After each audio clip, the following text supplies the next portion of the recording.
कुछ लोग ऐसे होते हैं जो किस्मत को ही किस्मत मान लेते हैं और जीवन के पथ पर कुछ एक कदम भी सीधे नहीं चल पाते। पर वहीं कुछ लोग ऐसे भी होते हैं जो अपने पुरुषार्थ को अपनी किस्मत बनाते हैं और अपने पुरुषार्थ के बल पर लिख देते हैं वह इतिहास जिसे आने वाला वक्त, आने वाली पीढ़ियां दोहराना चाहती हैं। नाम सुनील कुमार सिंह, उत्तर प्रदेश के बलिया जनपद के निवासी और अभी हालिया यूपी-पीसीएस की परीक्षा में 39वीं रैंक लाकर अपना और अपने चाहने वालों का सर फक्र से ऊंचा करने वाले सुनील की कहानी भी कुछ ऐसी ही है।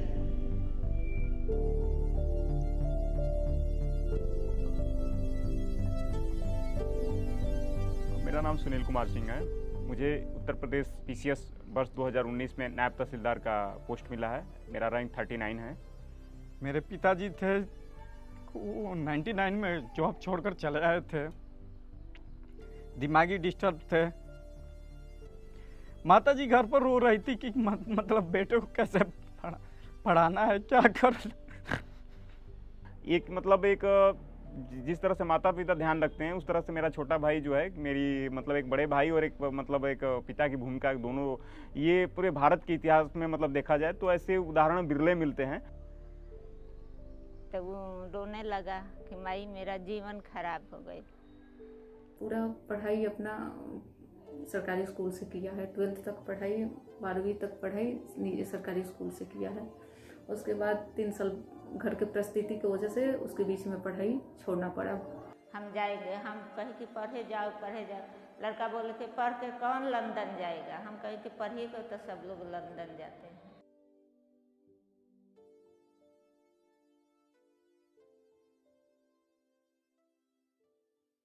मेरा नाम सुनील कुमार सिंह है। मेरा पिताजी का नाम श्री राम बहादुर सिंह है।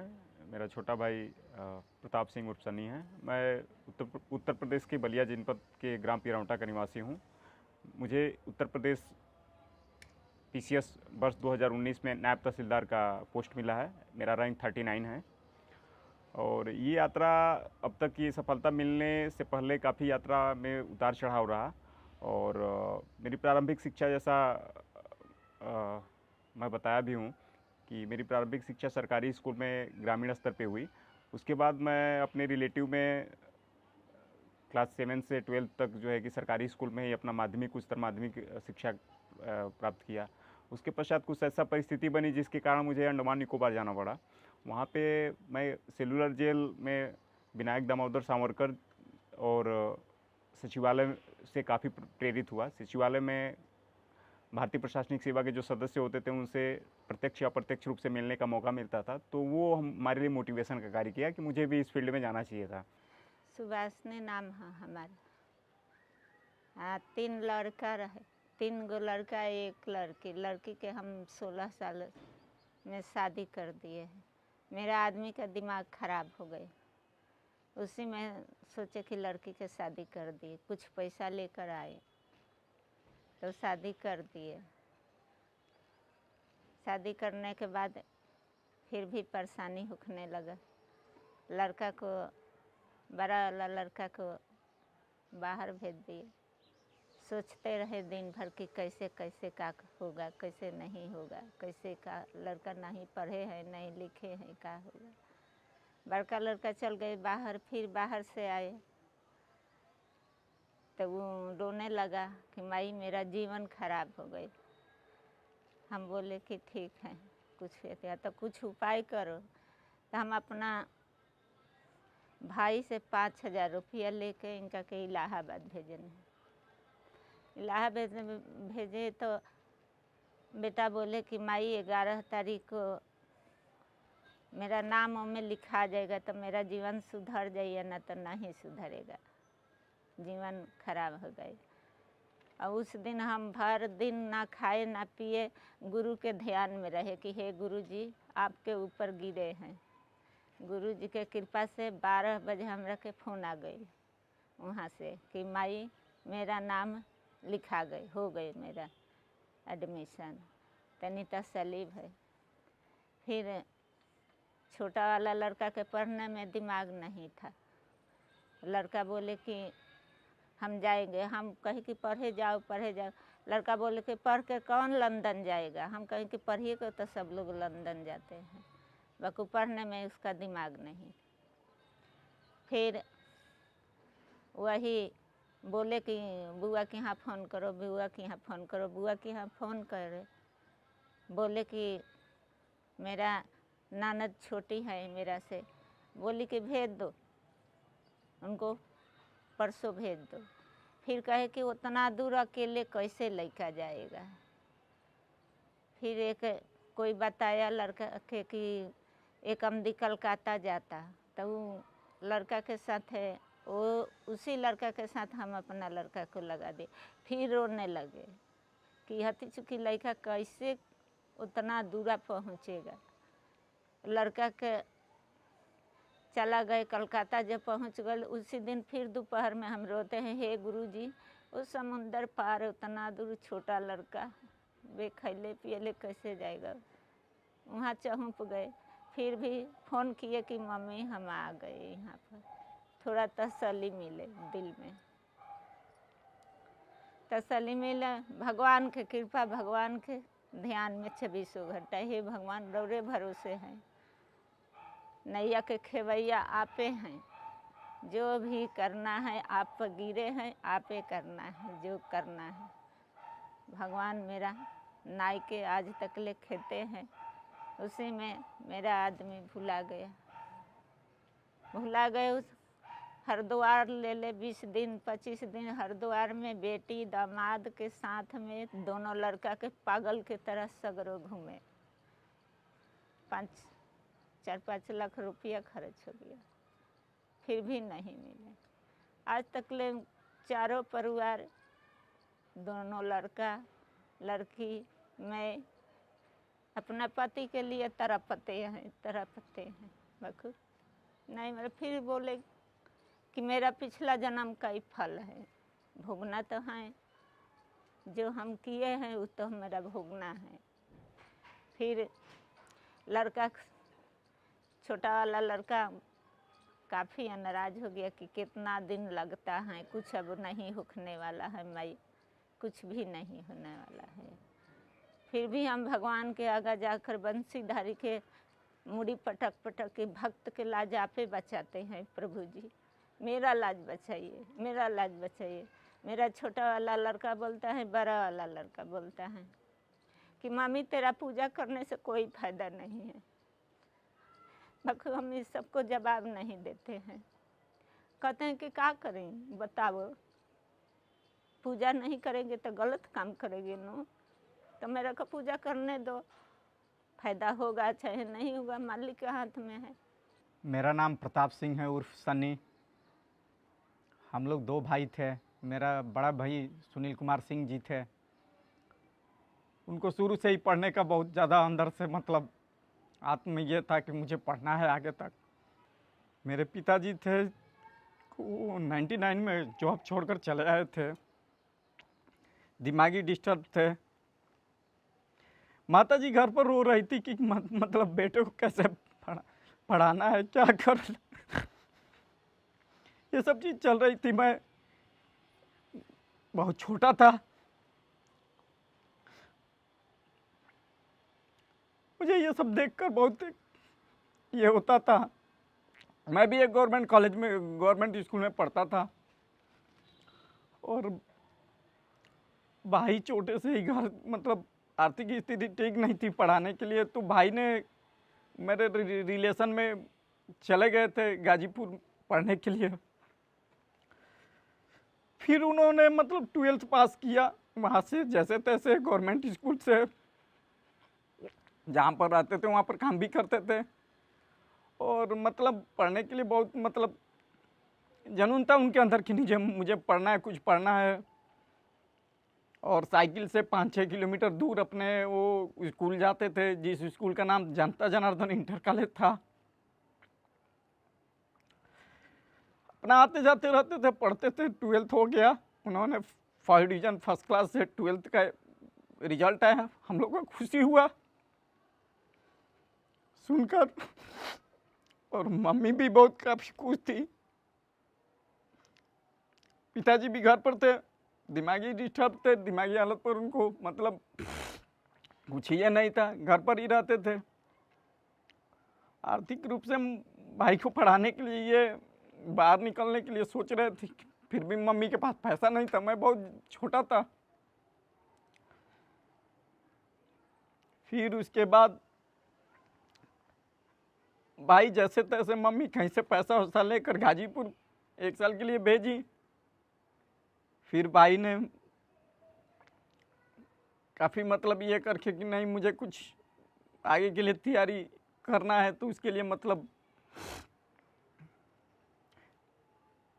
काफ़ी मेहनत कर रहे थे। फिर अचानक से मतलब घर में कुछ परिस्थितियाँ ऐसी बनी कि मतलब भाई को 1 साल भी गाजीपुर नहीं रह पाए, फिर आधे अधूरा पढ़ाई छोड़कर घर आए। उसी बीच मेरा छोटा भाई एक कन्हैया कुमार सिंह थे, उनका एक नदी में डूबने से डेथ हो गया। फिर घर में पूरा मम्मी रो रही थी। फिर उसके बाद भाई ने सोचा नहीं मुझे प्राइवेट कुछ काम वाम करना पड़ेगा, जो भी है आगे के लिए घर चलाने के लिए मम्मी को, हमको, पिताजी को बहुत तकलीफ हो रही थी। फिर भाई ने अंडमान निकोबार चले गए। फिर वहाँ पर 3 साढ़े 3 साल वहाँ पर प्राइवेट एक होटल में जॉब कर रहे थे, प्राइवेट।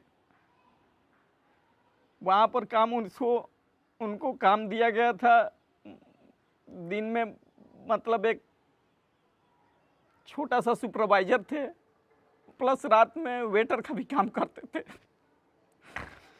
जैसे कि उस होटल में गोल्डन बीच रिसोर्ट होटल का नाम है, अंडमान निकोबार प्रेमनगर में ये होटल था। उस होटल में गेस्ट आते थे तो लाखे जोगे, उस समय लिफ्ट वो होटल में नहीं था, ये 2003 की बात है, 2003 था। उस समय लिफ्ट वगैरह नहीं थे, तो वो 4 तला या 5 फ्लोर जो भी था, 4th फ्लोर 5 फ्लोर पर तो वो लाके जब अपने पैदल लेकर जाना आना वो सब करते थे। फिर उसके बाद टी वगैरह चाय जो भी होता था नीचे से वो गेस्ट को रूम में ले जा कर देना, पानी उनी सभी, मतलब कोई मतलब ये टाइम लिमिट नहीं था कि 8 घंटा 9 घंटा ड्यूटी, ऐसा नहीं था, 24 आवर्स उनके लिए ड्यूटी था। पेमेंट उस समय करीब 2,500-3 हज़ार रुपये उनको मिलते थे, उसमें से बचा उचा कर घर पर भेजते थे, जिससे कि हमारे मम्मी और पापा और मेरा उससे आगे का मेरा परवरिश मम्मी कर रही थी। मैं उस समय 9th में था। फिर मेरे दिल में यह आया कि क्यों ना मैं ही प्राइवेट जॉब करें और भाई को पढ़ाया जाए। फिर मेरे मन में ये सब चल रहा था, तो फिर मैं मम्मी को बोला कि भाई को यहाँ पर हम लोग बुला लेते हैं।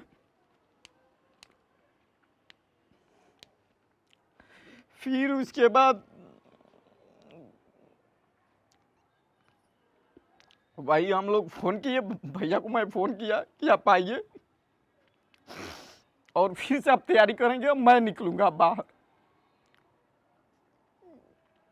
मैं डिसाइड तो कर लिया था कि मुझे तैयारी करना है, लेकिन भाई के बिना ये तैयारी शायद मतलब कल्पना करना भी थोड़ा सा मतलब असंभव था इस कल्पना का, क्योंकि जब भाई ही ठान लिया था कि नहीं आपको करना है, वो एक छोटा भाई हो के भी एक बड़े भाई की भूमिका में और पिता की भूमिका में था।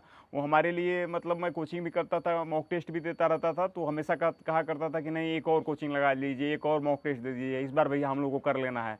तो वो वहाँ पे काम भी करता था, लेकिन उसके साथ साथ भी उसका ध्यान इस बात पे होता था कि नहीं नहीं भैया को कोई प्रॉब्लम ना हो।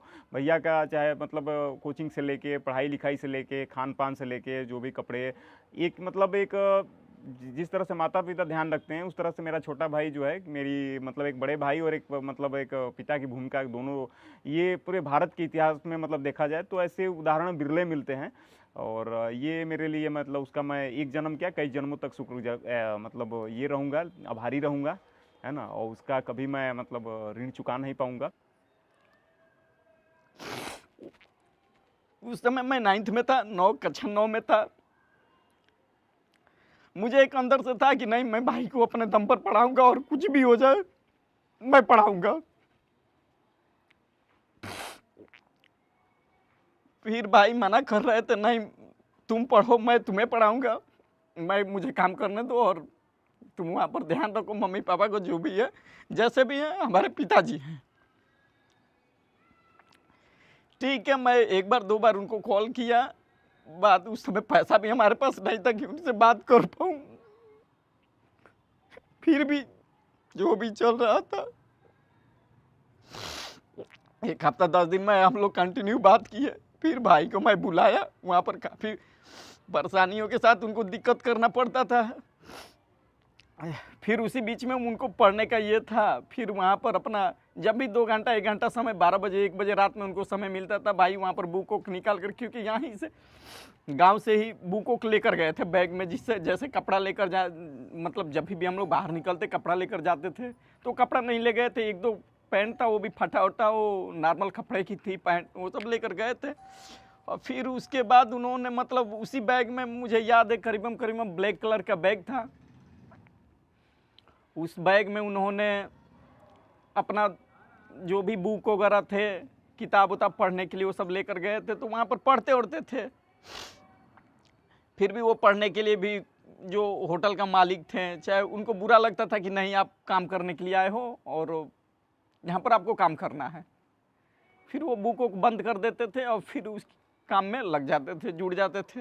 होटल है, 24 आवर सर्विस गेस्ट को देना भी उचित था, और वहाँ पर एक वर्कर थे, काम करना उनका दायित्व था, इसलिए वो अपना काम को निभा भी रहे थे ईमानदारी के साथ।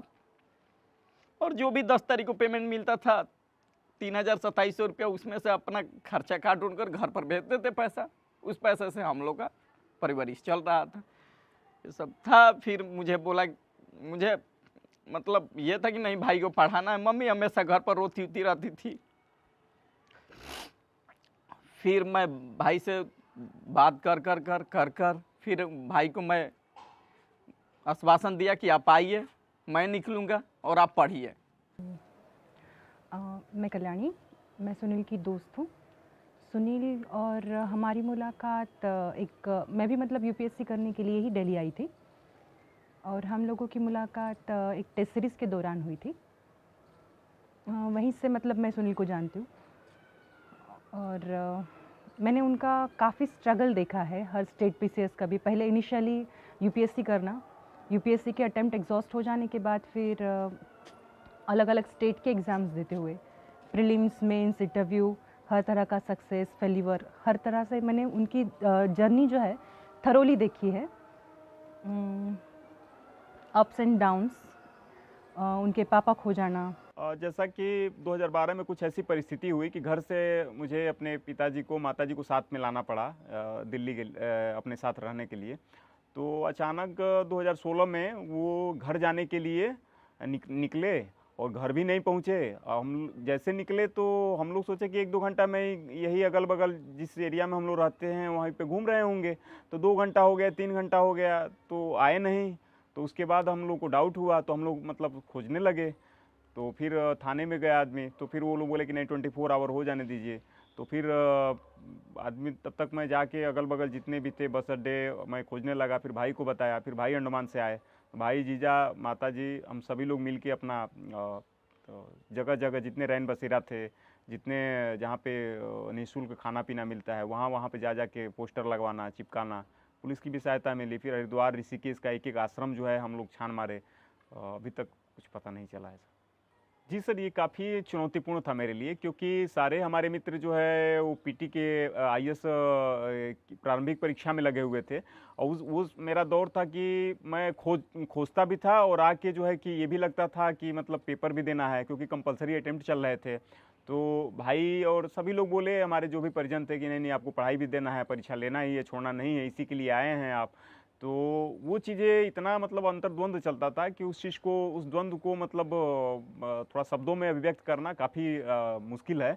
लेकिन कई बार ऐसे भी दिन रहे जिसको मैं एक पेज, दो पेज में घंटों मतलब टाइम व्यतीत करता था, लेकिन आगे बढ़ ही नहीं पाता था, क्योंकि ध्यान यही रहता था कि नहीं पिताजी कहाँ होंगे, क्या खाना मिला होगा, नहीं मिला होगा, किस हालत में होंगे, हम लोग कैसे उन तक पहुँच पाएंगे। तो ये सारी बातें जो चीज़ें हमको मतलब कहीं ना कहीं मेरे कंसंट्रेशन को मतलब लूज करती थी और कंसंट्रेट करने के लिए बहुत प्रॉब्लम क्रिएट करती थी। फिर अंततोगत्वा एक बहुत बड़े मतलब द्वंद्व के बाद किसी तरह से अपने आप को संभाला। वो बहुत मतलब चैलेंजिंग मेरे लिए क्षण था। और प्रारंभिक परीक्षा दिया, उसके बाद मुख्य परीक्षा के दौरान क्या था कि हम लोग को बाहर, थोड़ा सा दिल्ली के बाहर भी जाके हम लोग को खोजना होता था। तो उसी तरह ट्रेन में भी, चाहे जहाँ भी हम लोग रुकते थे, 2-4-5 घंटे जो भी टाइम मिलते थे खोजने के बाद, तो उस टाइम को मैं पढ़ने में यूटिलाइज़ किया। और पढ़ के आके कई बार ऐसा भी रहा कि खोजने के बाद आके हमको मॉक टेस्ट देना पड़ता था। तो मॉक टेस्ट में भी मैं टॉप करता था, दूसरे तीसरे या पहले पे भी। तो अच्छा लगता था कि जितने हमको टाइम कम मिला उस टाइम में मैं अपना खोजा भी और उसको मतलब मॉक टेस्ट भी, टेस्ट सीरीज जो थी उसमें भी टॉप किया। तो ये जो चैलेंजेज रहीं, कहीं ना कहीं परेशानी भी की और मेरे आगे के मार्ग भी प्रशस्त की, और मुझे एक थोड़ा सा मतलब कॉन्फिडेंस भी पैदा की कि मैं कम में ही मतलब जो भी मुझे परिस्थिति मिली है उसमें अपना बेस्ट दे पा रहा हूँ। फिर दिल्ली में हमारा सफ़र जिस तरह से था कि मैंने देखा है कि अगल बगल के जिस तरह से लोग थे या फिर बहुत सारे स्टूडेंट्स आने के बाद भी अपने गोल को कितने अच्छे परसीव कर लेते हैं और कितने लोग कर जाते हैं ये। फिर उसमें से कितने लोग जो बहुत सारी मतलब उनको जिस तरह की हैबिट्स लग जाती है या फिर बाहर पेरेंट्स से दूर रहने के बाद भी बहुत सारी चीज़ें इंसान ले लेता है या आ जाती है उनमें। पर फिर उसमें से भी सुनील का जिस तरह से नेचर था कि नहीं पढ़ाई करना है, कुछ बनना है, और वो जो आग थी करने की कि नहीं मुझे करना है, और वो भी पीसीएस हो, यूपीएससी के अटेम्प्ट एग्जॉस्ट हो जाने के बाद फिर था कि नहीं, फिर मैं पीसीएस पर उन्होंने फोकस किया क्योंकि यूपीएससी का और पीसीएस का फिर चीज़ें एक जैसे हो गया सिलेबस वगैरह, तो फिर इसे परस्यू किया। रिजल्ट आने से पहले, एक दिन पहले सुनील जी मेरा फ़ोन किया, मेरा स्विच ऑफ हो गया मोबाइल, फ़ोने नहीं आए उसका। तो अपना बहन की यहाँ फ़ोन किए कि दीदी मम्मी के मोबाइल कहाँ रखी है। तो बहन उसका मेरा फिर फ़ोन किए, माताजी मोबाइल कहाँ रखे। सुनील बहुत काफ़ी खिसियाए हैं। हम कहें कि अरे बेटी मोबाइल तो लाख हो गई रखा खोल कर। फिर फ़ोन लगाए, सुनील मेरा पर बहुत गुस्सा हुआ, मोबाइल के फोड़ दो, मोबाइल फेंक दो, तेरा से अब तुम्हारा लड़का से मतलब नहीं है, फोड़ दो, फेंक दो। हम कहें कि चल। उसी समय फिर रोए, बंसीधारी से मुड़ी पटक पटक के फिर रोए कि प्रभु जी अब कितना परीक्षा हमसे लेते हैं, अब मेरा शक्ति नहीं है, क्या शक्ति दो, पाप का फल भोगने के शक्ति दो, ना तो लाज बचाओ, भक्त के लाज बचाओ। दूसरा दिन शाम के 7 बजे रिजल्ट आया, बोला कि मम्मी मेरा रिजल्ट हो गया। काफ़ी रोए मंदिर में जाकर, शिव मंदिर में काफ़ी रोए। अब खुशी के रोए कि कितना मुझको भगवान परीक्षा लिए हैं, बहुत काफ़ी रोए। लड़का उधर से आए अपना काम में से, मम्मी मम्मी करता है, बोले कि मम्मी भैया का रिजल्ट निकल गया। मेरा तो रोने से मुंह से आवाज़ नहीं निकलता, फिर भी शांति करे कह के बेटा जाने दो, बंसीधारी का सब कृपा है, ना तो मेरा तो आज नाय मझधार में बहने वाला था। अभी से सबको, लड़का लड़की को शांति बनाते हैं कि सब मालिक की कृपा है, अहंकार मत करो, एकदम अहंकार से नीचा रहो, सब भगवान की कृपा है। फिर उसी बीच मतलब 2019 का इन्होंने यूपी पीसीएस का परीक्षा में बैठे, फिर वहाँ पर सफल हुआ, फिर मेंस में सफल हुए, फिर इंटरव्यू दिए। अभी पिछले दिनों 17 फरवरी 2021 को रिजल्ट आया। करीबन 7 बज रहा था समय, मैं अपने कामों से बाहर निकल रहा था, शाम का समय था। मेरे भैया सुनील कुमार सिंह जी फ़ोन किए कि भाविक शब्द में फ़ोन किए कि मतलब नायब तहसीलदार के रूप में चयनित हुआ हूँ। मुझे बहुत ज़्यादा खुशी हुआ और मैं अपने घर गया, जो कि भाई दिल्ली रहते थे, मैं अंडमान निकोबार रहता था। फिर मैं मम्मी के पास गया, मम्मी काफ़ी रो रही थी।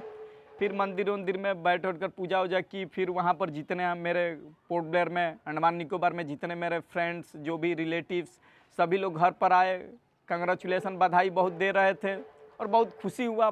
मतलब मैं बता नहीं सकता शब्दों में कि मुझे कितना खुशी हुआ।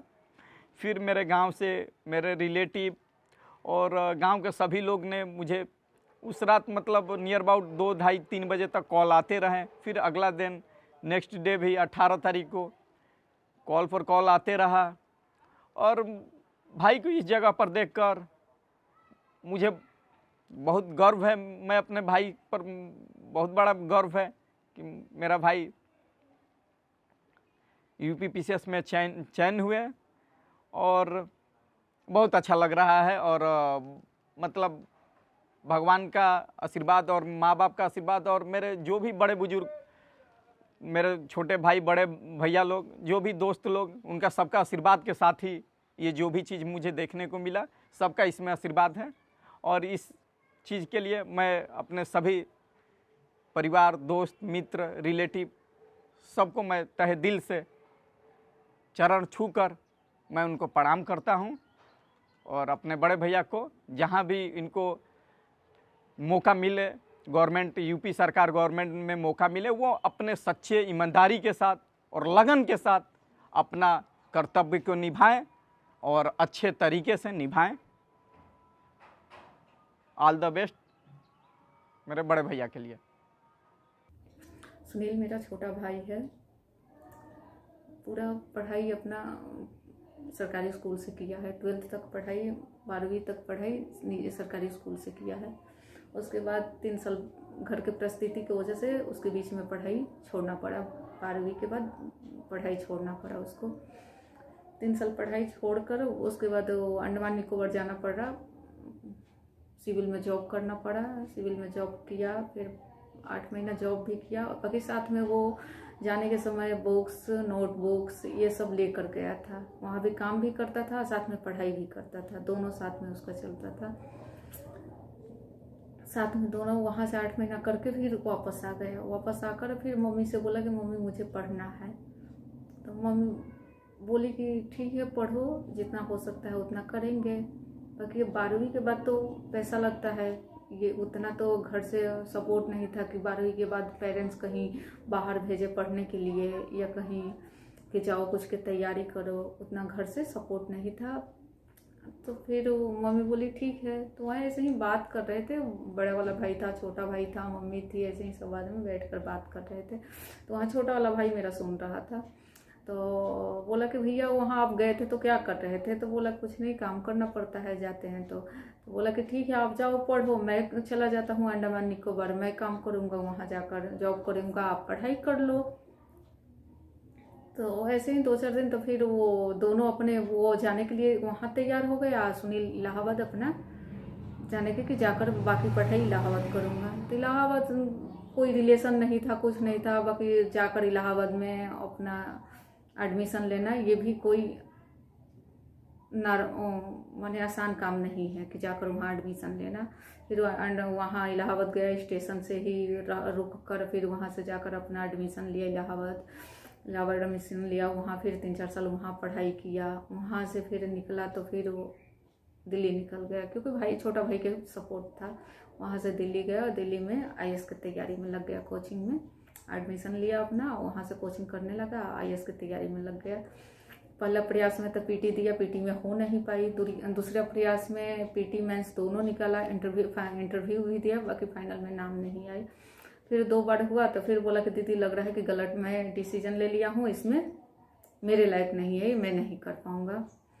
मेरे पास फ़ोन करके बताया। मैं बोली क्यों नहीं कर पाओगे? शुरू में तो सोचे, जब वो शुरू में तो इतना सोचा ही नहीं था कि हाँ आगे नहीं कर पाऊंगे। यहाँ तक ले पहुँच गए हो तो अभी तो आगे कर पाओगे, अभी तो सही रास्ते पकड़े हो, आगे कर लोगे। कोई वो नहीं है, पीछे नहीं अब देखना है, जो बढ़ रहे हो तब धीरे बढ़ते जाओ। तो नहीं दीदी, फिर पीटी दिया, मेंस दिया, उसमें भी नहीं हुआ सफल। मैं फिर फ़ोन किया निराश होकर, नहीं दीदी नहीं हो पाएगा। मैं बोली हो पाएगा, टेंशन मत लो, हो पाएगा। UPPCS के भी भरते रहो, फॉर्म डालो, उसमें भी फॉर्म डालो और उसका भी परीक्षा दो, तैयारी करो उसके बाद। तो फिर वो UPPCS में फॉर्म डाला 2017 में डाला था, 2017 में। तो उसमें भी 2017 वाला में PT मेंस दोनों निकाल लिया, इंटरव्यू भी जाकर दिया, उसमें फाइनल में नहीं हो पाया। फिर बोला कि दीदी बस की बात नहीं है। पेपर भी देने जाता था तो अंदर से कि नहीं होगा, नहीं हो पाएगा, अंदर से बेचैन जैसा रहता था कि पता नहीं होगा नहीं होगा। उसमें भी नहीं हुआ। फिर 2019 में फॉर्म डालने के मैं बोली नहीं, 2019 वाला फॉर्म डालो, इसमें ज़रूरी थोड़ी कि एक में नहीं होगा तो दोबारा भी नहीं डालोगे, दोबारा में नहीं होगा। तो नहीं दीदी, कोई वो थोड़ी है कि हो पाएगा। मैं बोली क्यों नहीं हो पाएगा, पहले ही सोच लेते हो कि नहीं हो पाएगा तो फिर कहाँ आगे कर नहीं पाओगे, डर जाते हो। तो नहीं दीदी, वो इतना अच्छा पेपर दे कर आया था, PT मेंस सब, फिर इंटरव्यू में नहीं हो पाया, फाइनल में तो हुआ नहीं। मैं बोली हो पाएगा इस बार और। तो फिर दिया, PT भी निकाला, मेंस भी निकाला, इंटरव्यू भी निकाला, फाइनल रिजल्ट भी 2019 वाला आ गया, उसमें सफल हुआ। बाकी बीच में इतना संघर्ष करना पड़ा, टूट जाता था, नहीं दीदी नहीं हो पाएगा, नहीं कर पाऊंगा। इसमें पूरा सपोर्ट बड़े छोटे वाला भाई कहता नहीं भैया करो, आप करो, फिर तैयारी करो। फिर अपना लास्ट में 2019 वाला में फाइनल में तो अथी हो गया। आप सभी को कृपा से, आशीर्वाद से यहाँ तक ले तो भाई सफल कर लिया है। भाई आगे भी आप लोग के आशीर्वाद के बिना आगे भी सफल आप ही लोग के आशीर्वाद से होगा। मैं यही आप लोग से प्रार्थना करती हूँ, भगवान से यही मैं प्रार्थना करती हूँ कि बाकी आगे भी सफल मेरा भाई के ऐसे ही खुशी से बीते। भाई बहुत संघर्ष बड़ा वाला भाई किया है, बहुत संघर्ष, बड़ा क्या छोटा वाला भी, दोनों भाई मेरे बहुत संघर्ष किए हैं। बाकी भगवान से यही प्रार्थना है कि ऐसे ही कामयाबी बड़े वाला भाई के मिलते रहे, आप लोग का आशीर्वाद मिलते रहे कि वो आगे बढ़ते रहे। ये प्रेरणा तो आ गई थी कि मुझे सिविल सेवा में जाना है, लेकिन यात्रा मतलब काफ़ी कठिन था, क्योंकि हमको पता नहीं था कि इसमें जाने के लिए मुझे करना क्या होता है। तो वहीं पत्रिका में मुझे पता चला कि इलाहाबाद विश्वविद्यालय भी है, और IAS बनने के लिए इलाहाबाद विश्वविद्यालय से ग्रेजुएशन करना, मतलब ऐसा उस समय लग रहा था कि ज़रूरी होता था, कि मैक्सिमम जितने सफल कैंडिडेट होते थे वो इलाहाबाद विश्वविद्यालय से ही स्नातक और परास्नातक किए रहते थे। तो मैं 12 के बाद ही अंडमान निकोबार गया था। तो फिर स्कूलिंग जो है 10+2 के बाद मेरी 3 साल गैप रही। फिर तुरंत मैं आया इलाहाबाद विश्वविद्यालय में एडमिशन लिया, वहाँ से मैं ग्रेजुएशन किया। उसके बाद मैं दिल्ली आ गया, मुखर्जी नगर, इस सपने के साथ कि मैं भी भारतीय प्रशासनिक सेवा में चयनित होकर देश की सेवा करूँ। तत्पश्चात उसके बाद जो है कि लगातार UPSC के प्रीलिम्स देते रहे। शुरू में काफ़ी असफलताएँ मिली, लास्ट में मुख्य परीक्षा देने का मुझे अवसर मिला। उसके पश्चात मुझे जब अटेम्प्ट मेरे एग्जॉस्ट हो गए और 10 नंबर से फाइनल सिलेक्शन नहीं हुआ, तो मैं UPPCS की जो पैटर्न थे वो IAS के ही पैटर्न पर इंट्रोड्यूस हुआ था। तो वर्ष 2018 में मेरा पहला गंभीर प्रयास था उत्तर प्रदेश PCS का, जिसमें मुझे साक्षात्कार देने का अनुभव प्राप्त हुआ, अवसर भी मिला। और जैसे 11 सितंबर को रिजल्ट आया तो उस लिस्ट में मेरा नाम नहीं था, तो मैं काफ़ी निराश हुआ। काफ़ी मतलब कुछ ऐसा दौर भी रहा कि जो मैं डिप्रेशन और अवसाद की चरम सीमा से जूझता रहा। लगता था कि क्यों मेरा डिसीजन सही रहा अंडमान से आने का या नहीं। अपने पे भी प्रश्न चिन्ह खड़े करने मैंने प्रारंभ कर दिए थे। उसके बाद मैं फिर चूँकि 22 सितंबर से ही वर्ष 2019 का मुख्य परीक्षा आयोजित होना था, तो उसके लिए मुझे फिर प्रयागराज जाना पड़ा, चूँकि मेरा सेंटर प्रयागराज ही मैं भरा था। तो 11 सितंबर को रिजल्ट नहीं आना और फिर 12 सितंबर से फिर अगले वर्ष के लिए मुख्य परीक्षा के लिए बैठना, ये इसके बीच पे जो मानसिक स्तर पे हमको काफ़ी मतलब जो है कि एक चुनौतियों का और बहुत एक टॉर्चर टाइप रहा मेरे ऊपर। और कैसे भी मतलब कई दार्शनिकों के कोटेशंस जो मुझे ऐसे दौर से फेस करने के लिए मुझे संबल मिला। जैसे कांट का एक कोटेशन था कि नहीं, कर्तव्य के लिए कर्तव्य, ड्यूटीज फॉर ड्यूटीज। तो ये चीज़ें मैं दिमाग में रखा कि ठीक है, होता है नहीं होता, इससे ऊपर उठ के हमको एग्ज़ाम देना है। और मैंने 3 घंटा को अपना, मैं बोला कि ये 3 घंटा मेरा है, इसी को फोकस करके जो प्रश्न पूछा था उसको अपना बेहतर देने का प्रयास किया। और उसके बाद फिर जो है दिसंबर में उसका मुख्य परीक्षा का रिजल्ट आया। ईश्वर, माता पिता, सबके भाई के, सबके मित्रों के सहयोग से, गुरुजन के आशीर्वाद से मतलब साक्षात्कार देने का मुझे फिर अवसर मिला। मेरा साक्षात्कार 3 फरवरी को माननीय श्री कल्पराज सिंह के बोर्ड में था। साक्षात्कार भी बहुत अच्छा रहा। मैक्सिमम क्वेश्चन मैं संतुष्टि से उसका उत्तर दे पाया था। कुछ ऐसे प्रश्न थे जिसको मुझे पता नहीं था, तो मैं विनम्रतापूर्वक सारी भी बोला। वो लोग अंततः संतुष्ट दिखे। और फिर जो है 17 फरवरी को वो आखिर दिन आ ही गई, जिसका 1 दशक से इंतज़ार था। तो मेरे मित्र अवधेश थे, उन्होंने ही मुझे फ़ोन करके बताया कि भैया आपका चयन, आप NT बन गए हैं, बधाई हो, और आपका रैंक 39 है। I would like to congratulate him for his success and I wish him all the best for his future. GS world स्थापना के दौरान से ही मैं जुड़ा। CSET की कक्षाएं मैं GS वर्ल्ड से ही किया था हाईएस के दौरान। उसके बाद जो है कि पुष्पेश पंत सर की कुछ क्लासेज जो थी GS वर्ल्ड प्लेटफॉर्म के ही माध्यम से मुझे मिला। और मुख्य परीक्षा में भी टेस्ट सीरीज का मैं विद्यार्थी रहा हूँ GS वर्ल्ड से। बाकी नीरज सर और दिव्यसेन सर का मतलब व्यक्तिगत स्तर पे भी हमको सहयोग और समर्थन मिला। और यूपी PCS के जो लास्ट टाइम में मुख्य परीक्षा देते समय जो यूपी स्पेशल जो प्रश्न थे, वो GS वर्ल्ड के द्वारा उपलब्ध कराई गई एक कंपाइल मैटर था, तो उसमें से भी काफ़ी हमको क्वेश्चन मुख्य परीक्षा लिखने में मतलब सहयोग मिला। इसके अतिरिक्त मॉक इंटरव्यू के समय में मॉक इंटरव्यू भी दिया GS वर्ल्ड में, तो उसका भी मुझे जो फीडबैक मिला उसके आधार पर मैं अपने साक्षात्कार को और बेहतर बना सका।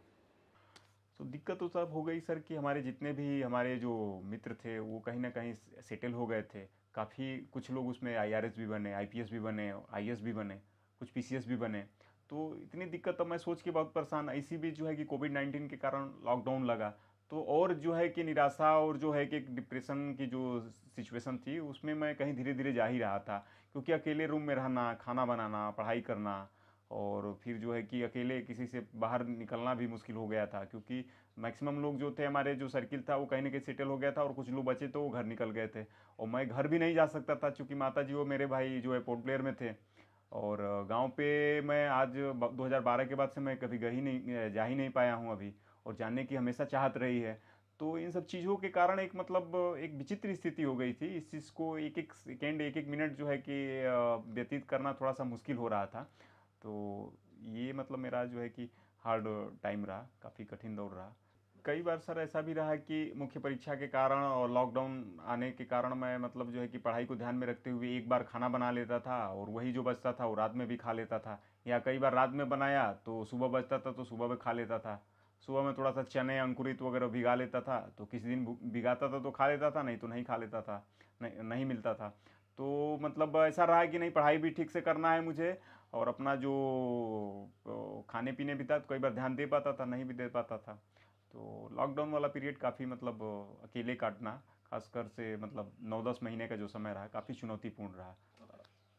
मैं अपने इस 8x8 के कमरे में रह के पूरे जो है कि लॉकडाउन के दौरान जो है 8-10 महीने, उसके पहले से भी जो सिचुएशन थी बनी हुई थी, तो अकेले इसमें काटना एक तरह से मतलब एक सज़ा के तौर पे ही था। लेकिन ये सज़ा ऐसी थी कि एक महान उद्देश्यों से प्रेरित थी, जो मैं अंडमान निकोबार पोर्ट ब्लेयर में कभी वीर सावरकर के जो रूम थे उसको देख के मैं जो संजोया था, वैसे ही मैं भी महसूस किया कि किस तरह से हमारे जो स्वतंत्रता सेनानी थे वो अकेले बरसों जो है कि हमारे देश को आज़ाद कराने के लिए मतलब अकेले रहते थे। तो उस वैसे ही बीच में अपने आप को मतलब मोटिवेट रखने का प्रयास करता था कि नहीं, हमको करना है, काफ़ी कर लिया हूँ, काफ़ी चीज़ मतलब है, अब पास ही में पहुँचा हूँ। तो बड़ा एक जटिल दौर रहा।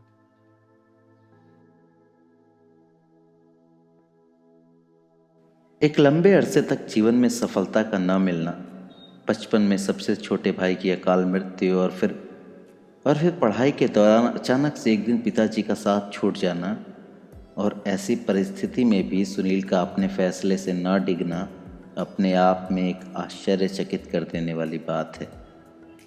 अपने सपनों से प्रेम कैसे किया जा सकता है, यह हम सब सुनील के जीवन से बखूबी सीख सकते हैं।